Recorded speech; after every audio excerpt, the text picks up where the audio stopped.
কেন্দ্রীয় সকল নেতাকে হত্যা করা হয়েছে।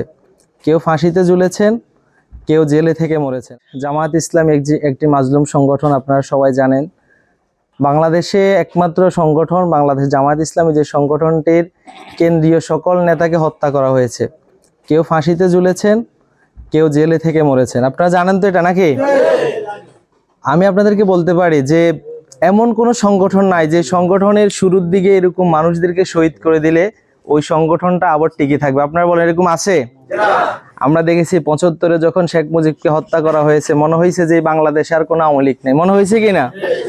২৪শে আগস্ট শুধু শেখ হাসিনা পলাইছে। শেখ হাসিনা পলানোর পরে মনে হইলো যে এই দেশে আর কি নাই, কোনো আওয়ামী লীগ। তার মানে তাদের নেতৃত্ব হচ্ছে নেতা কেন্দ্রিক। একজন শেষ হইলে বাকিরা কি করে? পলায়ন। কিন্তু একমাত্র সংগঠন বাংলাদেশ জামায়াত ইসলামী, যে সংগঠন নেতৃত্বকে ফাঁসি দেওয়ার পরে তাদের জানাজা পড়তে গিয়ে তাদের কর্মীরা কি করেছে? শাহাদাত বরণ করেছে।